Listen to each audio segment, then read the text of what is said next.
Yo guys, I've got a spark which I'm going to use to ignite the fire for the brand new episode of the Skylanders Imaginators Soul Seekers series here on the channel. Today we're going to be concluding our nightmare mode run of the game by going on over to Kaos's fortress here. That'll be going on over slowly, very slowly, with my light smasher now at 2013 health, so it's only, just over a decade behind us in terms of its health matching for the current year we're in, that is. Very few Skylanders, in fact I'm not sure there are any Skylanders besides Imaginators who can reach such high heights with their health gauge. But enough of rambling about the health bar. Let us, without further ado, go into Kaos's fortress. I shall see you after the loading screen. Okay, we're officially done with the loading screen, and I was calling it Kaos's Fortress earlier, which is actually the name all the way back to Swap Force, but this name of a level does harken back to one of the games. It's just not Swap Force, it is Spyro's Adventure instead. Kind of fits in that the last game kind of references the first game, because this is known as the Lair of Kaos, the exact same name as the final level of Spyro's Adventure. Regardless, life is coming up. It's actually undead here. I was not paying attention to the elements apparently, but we're going to anticipate the life element coming up and play as Boom Bloom instead. You know, let's just forget about the elements above, because who even needs it, right? This is only Chaos' clones we're talking about here. They aren't a threat. I say that whilst them being a huge threat, so mistakes were very much made in what I said. I definitely jinxed myself here. I have it come in. Boom, boom, shake the room though. At least Boom Bloom knows how to pound with the best of them. The jetpack clones, on the other hand, are about as useless as a regular jetpack is. You clone something useless, and it remains to be useless, apparently. Okay, let's watch out for the shockwave, because shockwaves are not good for our health bar. Man, I'm regretting not having my 2000 health already. Where did it go? I miss it deeply. Okay, this guy's got to get out of here. Okay, I have no idea how I wound up getting hit by that shockwave, but we did in the end. Oh, that was close. You got to remember to never take Imaginator's hitboxes for granted, because something that can hit you will hit you. That's just how it goes. I don't make up rules, I just reinforce them, but I will definitely be taking that pizza. This guy's got to go, man. The jetpack clones can't handle him. Okay, there we go. Let's take him out some more. Sweet! If only Boom Bloom was not so over-leveled and overpowered, because then I could level up and re-garner all of the health that I lost. But that is clearly asking too much. But once we're done with this final level of the game, we're going to do like what we did last time. We're going to skip out the Chaos boss fight, leave that for the grand finale for the moment being. So we'll cut straight to the rewards at the end of the fight. There's the life element I was referring to earlier. So now Boom Bloom is officially within her element. That's fantastic. Let's say, I'm going to skip to the end of the boss fight, claim our rewards, then we're going to skip back to the MAP, and we're finally going to open up all those Imaginate chests we've been acquiring over our nightmare run. It's going to be the last 20 minutes of this episode dedicated to just that, and purely nothing else of the matter. Plus, we'll also have some of the physical chests to play some support of power to hasten this process a little bit, get some more Imaginite chests under our belt in quick succession. But now that the undead is stronger here, we're actually going to adhere to rules and swap out to a Skylander, corresponding to the element of the area. Won't swap out again until the element of the area changes once more. We're going with Dark Wolfgang here because he is certainly the quickest of the undead characters, which is now raising question, why would I dare go with this when I could have risked not for our speediest, most undead character, because we still need speedy characters for the speedruns in the main profile, so having a speedy character like Wolfgang guaranteed for those sections would be great. But here I am, once again, no brain cells apparently. I mean, that's why I did swap out for Boom Bloom in an undead zone to begin with. The lack of brain cells pretty much explains it all. But hey, we might get through this completely unscathed. I mean, all I need to do is complete this puzzle. Obviously, senseis are stronger here, so we still get our buff. Let's watch out for every single one of those projectiles right there. Luckily, that's what we have great speed for. Might I remind you? I didn't know that my dashing ability also slowed down enemies. That's convenient. But what we have here is we have the opportunity to tackle a battle gong. We are going to ignore that for the sake of my life, because hitting it is one way to get Wolfgang very quickly killed. That is not a battle gong to mess around with. It is tough on hard difficulty, let alone nightmare. Anyway, take my speakers to the face. Actually, no, don't. Glumshakes, I would never dare harm Glumshakes. So I accidentally said Herm then, which is more of a name than a noun, a state of doing something. Because to harm someone, it is very much, not even a noun, it's a verb, an action. So that particular verb, I would never inflict upon Glumshakes, not ever. So magic is stronger here. Let's swap out for our magic swashbuckling Imaginator. because it's the only magic card I currently have on my desk beside me. I can't be asked to get off my butt and go get another one. So the Magic Swashbuckler is instead. Not like he's already been represented in all the Magic sections thus far. It feels as though all the other Magic Discarders have barely had any representation. Largely because this game has barely any Magic sections to begin with. Don't do that to me, that's rude. I have no idea how that guy didn't hit me, but, you know, we take those.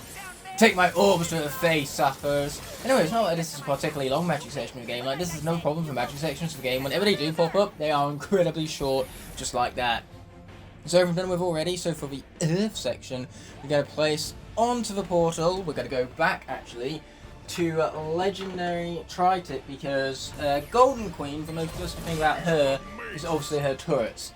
But her turrets don't last a single hit against these shockwaves in art mode, so this guy is basically Golden Queen's Kryptonite, and that is the only fella here that we need to defeat, so it's best to take him out in the most efficient manner possible, so that will come in her form of Tri-Tip. It'll be a lot easier right now if everything else isn't trying to hit me in the process. Like, look at that! That is how you lose a lot of health! Let's try not to lose our Sensei MVP so easily, but luckily for us, we just survived, and just surviving counts as survival all the same. Let's not get hit by anything. Luckily for us, our Meteor is going to make that much more easier for us to not die.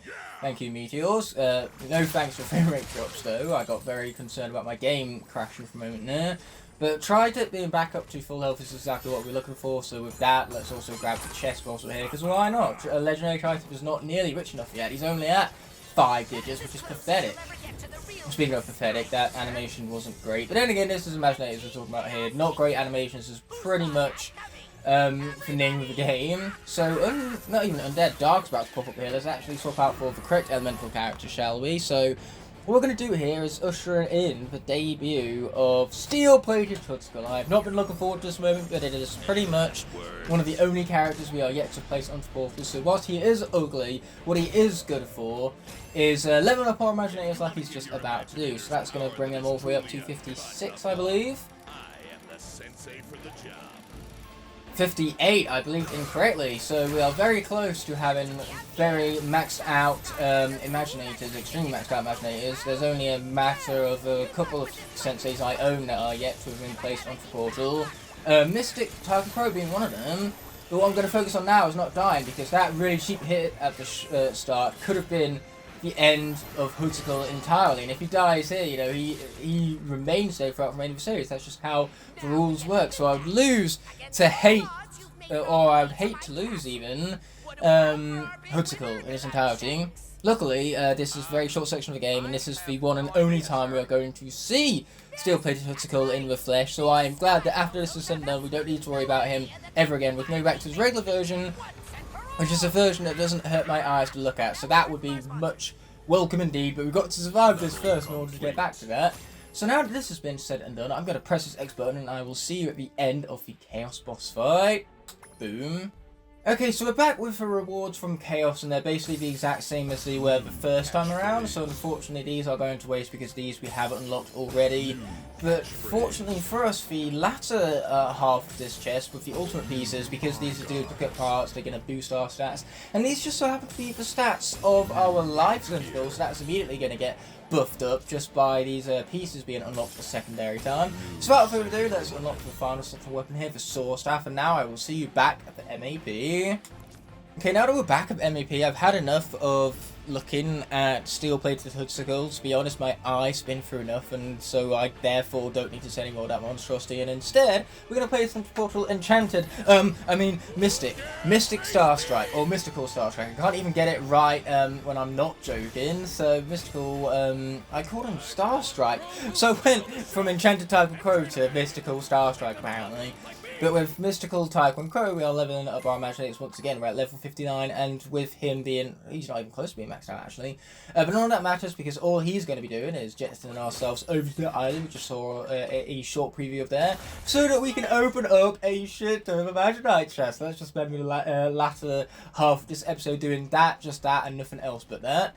So, just how many chests do we have here is a question. Like, do we have enough chests that it's just gonna, like, crash the game by flicking through them all?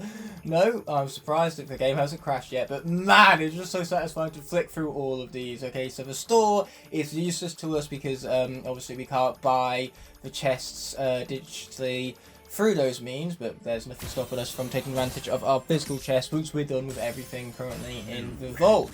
So we start things off with the very first Skylander we placed onto a portal for the Nightmare Run of game, and that being Kingpin, so we obviously unlock the Warrior's Ponytail. So here we are, we have a new Brawler weapon for Blade Fist. Obviously this is from the Brawler Shrine, so we now get to unlock all of these weapons from the respective brawling characters. This will be from Airstrike to Falcon Fists. Then next up, we have, this is going to take us a very, very long time, but this is glorious. This is better than regularly scheduled Imaginators gameplay, because regularly scheduled Imaginators gameplay just has nothing of note to it. Either way, we have Grave Clobber, because we place him on support for the first time, so the ancient armor guards, and then we also get, from accessing the shrine as Grave Clobber, we have earned ourselves the Stone Fist. Pretty cool. Okay, so here come the level stars from Cradle of Creation itself. Boom, it's a common piece, a quick shot weapon, and old guns, which I'm surprised we didn't have that already, to be honest. So here comes Lockgem Unification from the library section, when obviously after we had completed Cradle of Creation, that's going to be a piece for a set of Minor Purdue, and a second Lockgem Unification, so it's a new head, the mustached head, so we can recreate Lando Calrissian if we so choose. By the way, here comes something from Creation Clash, obviously defeating Madame Weebledon for the first time. Egg Rescue arcade game from the Mushroom River. It's going to be another common piece. It's going to be a chest. Steampunk Torso, which means we have now officially completed the Steampunk set. Garnered ourselves a Steampunk helmet that we do, but here comes more Creation Clash. So this will be from the NPC in Mushroom River. It's the Berberian head. I am so lucky that I even remember like what these pieces came from. So this will obviously be from the Ninja Shrine, starting with Typhon Crow's weaponry right now. So the next Ninja Shrine is going to be, I believe these are the Leaf Ninja Stars. No, they're actually Starcast Ninja Stars. I forgot that we accessed the shrine with him first, and then secondary was Boom Bloom, secondary to Starcast that is. So now we got ourselves some Leaf Stars. So next up is going to be level stars from Mushroom River itself, some arm guards, the princess arms for the princess set. Next is going to be Creation Clash, I'm assuming from the 3rd level at this rate. So it's a common piece, a swashbuckler tasset. Not even a swashbuckler tasset, a swashbuckler weapon. That again, I'm surprised we didn't have until now. But here comes more rewards from the Sensei Shrine. This time around they're going to be the Sorcerer Shrine. So we have the Neocortex pistols that are for quick shots as opposed to sorcerers. It just kind of emphasises how stupid it is that Dr. Neocortex is a sorcerer rather than a quick shot. By the way, we now have Mr. Cat's staff. Would have been very interesting for a magic sorcerer, but obviously we had a tech sorcerer chosen out by a random name generator. And that meant that we obviously never got a magic sorcerer from Imaginator, and the tech sorcerer is also dead. It was defeated in battle, cast as dead, and not to be used again throughout the remainder of the series. And that happened all the way back in episode 12, so we've had more episodes without it than we did episodes with it. Over here comes more stuff from the Sensei Shrine. This is going to be from a Sentinel Shrine, actually, for double scythe for Hoodsicle. So Lockgem Unification comes next. This will obviously be the Lockgem puzzle before the Evil Sea Creature, which is going to give us a Princess Torso, therefore completing that set of Minor Purdue. Next up is the level star from Scholarville, so we get an ultimate piece of gear that Minor Purdue. It's going to be a Fisherman's Armor, which is actually pretty sick looking at it. So next up is going to be another common piece. We got some new arms for Gladiator arms, which is the final piece we needed for the Gladiator set that Minor Purdue. Then here comes the Sensei Shrine. This will be the Knight Sensei Shrine. So obviously we're going to get Knight weapons such as the Blast Sword. And then that's going to be followed up by, I believe this will be Wildstorm's weaponry next. Because we did, I believe, access the Shrine with Ambush. Maybe we did, maybe we didn't. But we apparently don't get the weapons twice. Either way, this is a gift from Golden Queen after we placed her Dark version onto Portal for the first time. So we get boosted stats from Duplicate. And then here comes the Sensei Shrine. It's an ultimate piece of gear, a bowslinger weapon, the Robot Bow. So it sure is a good thing that we accessed that before Robo was defeated in battle, because now it can't be used throughout the remaining series. And that is rather tragic because, you know, it's nice to be able to place him on Portal and flex the fact that I have him. It's also just nice to have his gameplay in the series period. But here comes the Buckshot Bow. That's a nice bit of alliteration there. And here comes the Creation Clash from a guy that we absolutely obliterated in So Much Shores. Or maybe we didn't. No, it's hard to remember that far back. I remember, like, obviously it's quite clear what these chests were rewarded for, because it shows you, like this one here is a level star from So Much Shores itself, but how well things went in order for me to earn the chest, that isn't explicitly stated, so it's not always clear. But here comes a gift from Tri-Tip when we place his regular version onto Portal for the first time. Therefore, the 4-head fossil is now getting boosted stats for it being a duplicate. Here comes a gift from Candy Coated Chopscotch. It's going to be a headgear, the Ponytail. So like Kingpin's warrior ponytail, but way cooler. Now from the Sensei Shrine, I believe this will be a Pinata's Smasher weapon, the Lollipolpo, which is an awesome pun. So here comes a gift from Flarewolf, specifically his Easter version for Hard-Lord Flarewolf, with the hot-headed, well, it's not even named hot-headed, which I think would have been a way cooler name than simply just hot-head, but I suppose it does reference the fact that there is a giant of the same name, so that's pretty cool. The Bad Juju helmet, that's from placing her mystical version onto the portal, which we're not going to call enchanted as a joke. Not this time around at least. So here comes the Firebird leg armor for the completion of the Firebird armor set. That's very neat indeed. So the Egg Rescue arcade game, I believe this also comes from Sky Fortress right now. So it's going to be the Antenna Ears. Next up is the Creation Clash game, also from Sky Fortress, where we defeated the box. So it's some Dragon Scale arm guards, which I'm surprised isn't part of the set. That looks like it would be part of the set. So some ultimate gear for us now. We have a loop up shot weapon. Obviously, this is from Tycool, having completed the Shrine. This is a gift from Solar Flare Aurora, a new piece of headgear, the Queen's Gem. I don't like how so many of these headgear pieces look similar for the Sensei gifts, like the Aurora and the Golden Queen one both look pretty similar. Then the Kingpin and Chopscotch ones look similar. Like, if you're going to buy a new Sensei, you're going to get a piece as a reward, an Imaginite piece. It'll make it something a little bit more unique compared to the others. Yeah, give us that extra incentive, why don't you? But here we are with some new arms. I've just completely abandoned listing of where these came from. So this is from yet another Sensei Shrine. I'm going to assume this one will be the Swashbuckle one. Yes, because we got the Chain Blade. So this will be from Chain Reaction accessing the Swashbuckle Shrine. So next up is going to be... I mean, we've already made it through more than half of the game now. So that would imply that we made it through more than half of these chests. So we are slowly but surely making it our way there, that's for sure. Here comes some more ultimate gear. A Swashbuckle weapon, the Bad Juju Blades, because that's pretty much what was left. And now we have Creation Clash. This is obviously when we beat Flynn in Fizzland, not my favourite level, and Tuxedo is not my favourite chest. I cannot believe we hadn't yet unlocked that. So boring. Anyway, the ultimate gear is going to be these clamshell arm guards. I'm just glad that it's not a duplicate, because I'd rather not waste time and chests on duplicates. I want to get new pieces, unlock all of the pieces. It's going to be a Warrior's Mace, pretty sweet. Next is from Creation Clash. We've got ourselves a common piece, a Swashbuckler Tasset. I'm sure there's not many Swashbuckler Tassets left to unlock now that we've gotten ourselves another one. So this here, Epic Gear, is going to be from a backpack for Insect Wings. Very interesting backpack. But here we have the Egg Rescue arcade game. It's going to give us an epic piece. A Smasher weapon for Mighty Fish. Boy, that fish is mighty.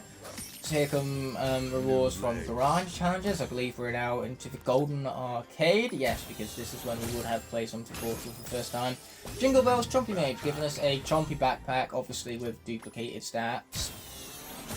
So here we go with another comm piece, some ears for Bullhorn ears, which are kind of funny to be honest. But here is a gift from Kaos when we place him onto Portal for the first time. So yes, we have caught up to the Golden Arcade apparently.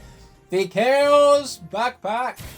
And here comes the level start from Golden Arcade itself. It's going to be an ultimate piece, some new leg guards. All for one, and just like that we've completed the Musketeer set. Pretty neat. Lockgem unification, so this will be from Dragon Temple, it'll have to be. It's some new shoulder pads for Cog Pauldron. Sweet! Anyway, here comes more Creation Clash stuff, which again would be from Dragon Temple. So for Tiger Legs, I believe that means we have now completed the Tiger set, granting us access to the Tiger Head. What a boring reward for completing the set, but I suppose we'll take it. You know, something's better than nothing all the same. And here comes a gift from Egg Bomber Airstrike, the Airstrike wings, which obviously boosts our stats, given that it's a duplicate. I guess it was going to be a rare piece, a Swashbuckle weapon. The Katana is a pretty neat weapon at that. Lockgem Unification is coming up next, and that's going to give us an ultimate piece, a brand new backpack. At least hopefully it's a brand new backpack, but I haven't unlocked it yet. And it was indeed, so here comes the next one. It's going to be a common piece with a new chest. Wow, and here I was thinking that the Tuxedo chest was boring, but at the bare minimum, that's at least part of the set. So here comes the reward for placing Dark Kingpin onto Portal for the first time. Wow, it's gone from plus 5 health to plus 6 health. Man, that thing will be the difference between victory and defeat, that's for sure. And I'm definitely not saying this sarcastically. Oh, bird portrait's very nice indeed. Why they're not part of the Firebird set, I don't understand, because they look like they'd mesh in well for that set, but obviously the game doesn't care about what I think. We did, however, complete the Dino set, which is going to give us yet another head. Great. I'm just so excited by the prospects of a new head. So we have a Hoodsicle backpack, obviously that's for placing Mr. Ugly onto Portal for the first time. Yes, I'm not going to elaborate on that, Mr. Ugly is perfectly descriptive enough. Oh, but those were pretty cool. And that right there, my friends, is what we even bothered playing through the whole of the Nightmare mode for in the first place. This here Wastelander set, absolutely freaking worth it. We got Wasteland legs. We can make a Mad Max character out of this, that's what makes it worth it. Because we got the Wasteland arms, then we're going to get even more, we got the Wasteland head, and that's going to be followed up by an ultimate piece of gear, the shoulder guards, Wasteland shoulder pads, and then that completes the set, giving us access to the Wasteland spikes, and finally, got to be a gift from Titan Pro because we placed his mystical version onto Portal for the first time, not as enchanted as mystical. So just like that, we're done with the Magic chest from the vault, but we still have 5 physical chests to go through, so we're going to start with the bronze ones first. Here we go. For a moment now, I thought the toy was broken because it didn't spawn in immediately, but now it spawned in. We're going to get some common pieces, a brand new tail for starters, a Spriggan tail. Interesting, that one. So some new ears for half-bot ears. I can't believe that half of this stuff we haven't unlocked yet. So we've got a new night weapon for gear sword. That would have been neat for a tech knight. Diamond blades for swashbuckler. Then we're going to get some stoked shoulders. Obviously the game is more excited about those shoulder pads than I am. The game is stoked, I am not. Oh, but that crystal armor set looks pretty cool. Crystal arm guard, so we're going to get even more for the crystal armor set, which I did say already looks pretty damn cool. A speedster hat, that's interesting. And our final ultimate piece from this bronze chest is going to be some spacey armor. So now, let's place a second bronze chest onto the portal, see what we get. Falcon Pro was just kind of zenning out for a moment there, but here we go. Let's get ourselves some common pieces first and foremost. It's going to be a feather cat tail, very interesting. And some ears. We have crystal ears, which I assume, and I assume correctly, they are in fact part of the crystal armor set. Then we have the bazooka for Belzooka. It's like my donut Zuka, it's a pun all over again, and I'm absolutely okay with that. We've got a classic ponytail because we already had the warrior ponytail, and then we had the bony tail, so why not one more for good measure? Anyway, we now got an acoustic reckoning. That's a great name. Why can't all of them be as clever names as that? So some breeze armor, some shoulder guards for squid shoulder armor, which looks like it will go really well with like some sort of sea themed set, but apparently not. And we got a very fancy hat. But now we get to move on to more exciting chests. We have a silver chest first and foremost, which is going to give us plenty more pieces of gear, plus it looks very cool in the game when we play some important power. We're going to kick that off with mouses, which again, I am shocked I have not unlocked until now. Even more ears for good measure, but ballerina ears is part of the ballerina set. Who would have seen that coming? Something with the name ballerina as part of the ballerina set. We got the Doomlander in the night chest, which I swear we have that already. Can you get, like, duplicates for common pieces such as that? I mean, if robot wings are cool, they look just like Drobot. It's closest we can get to recreating Drobot in this game. So some more epic pieces, including a crystal edge sword, very cool, it looks just like Chill's weapon. Anyway, we have the butterfly wings, which again I thought we had already, but apparently not. You know for certain when you get these pieces duplicated because it explicitly states it below, and you get the boosted stats. So the axe blade arm guards, which again we did not have already. So now let's place our secondary silver chest onto portal, and then after this we have one last chest to take advantage of, one last physical chest that is. So, we have some new legs for ballerina legs. I wonder what set that's a part of. Then some arms for ballerina arms, which again, you never would have guessed what that comes with, that set. So, for headgear is going to be for ice cream hat. Pretty cool. The shoulder guards are going to be for crystal shoulders, which once again come from the crystal armor set, completing the set in the process. We got an aura. That's a pretty fucking cool aura, if I say so myself. A lava bazooka, which is also pretty damn cool, but unfortunately our bazooka Imaginator was defeated in battle and therefore class is dead and cannot be used again for the remainder of the series. We got an awful lot of ultimate pieces here, and I'm okay with that. We got a bat hat and a porcupine helm. That is very, very sharp. So finally we have the Kaos axe. And now we have one final physical chest to take advantage of, my golden chest. Let's place that onto the portal. Yeah, and there we go, baby. So we got some common pieces to kick us off, but they're going to be pieces that we're guaranteed to not have already, so I suppose they do have their uses. So it's just Ballerina Torso, which is going to therefore complete the Ballerina set. Pretty freaking cool. And next up is going to be a brand new chest, the Sucker chest, which is part of the Squid Wizard set, because you can't be just a squid or just a wizard, you have to be both. So first Squidly hat comes up next, part of a set, pretty neat. Then we have some headgear, the Candle Hat. Only one piece of epic gear though, for the rest of these are legendary, which I'm absolutely okay with. They're not even legendary, they're ultimate, I should say. Ooh, a bone sword, that's pretty cool. Then we got ourselves as well the pointy protection, and last but not least, we have ourselves a monster sword. You can see from it just how monstrous that is. That will suit our undead knight very, very well indeed. But now, let's go into the pause menu and check out where our progress is at. So, our bonus goals are at 98% apparently. The question is, what are we yet to have accomplished? Actually, we have accomplished everything, which has brought us from 98% to that glorious 100%. Obviously, that carries over into our main save as well. These two things, Imaginator sets as well, are both universal aspects. So when we go back to our main profile, we have more level stars completed, then our overall game progression will be significantly boosted. But for now, let's check out what ultimate piece of gear we got from that bonus goal. It's gonna be a Scallywag hat. Well, I suppose I could make myself a pirate. But that being said and done, this episode is finally coming to an end. So whilst Tycoon Crow ends himself out, we are going to roll that outro without further ado. I cannot, in good conscience, end off this video without first thanking all of my incredible channel members whose continued support help make these videos possible. Without them, these videos would be near impossible to make, so from the bottom of my heart, I truly appreciate every last one of them. If you enjoyed this video and would like to see more, there are plenty of options on screen now to explore, and please consider subscribing to keep up to date with all my content. On that note, this video is coming to an end, so thank you so much as always for watching. Until the next video arises, peace!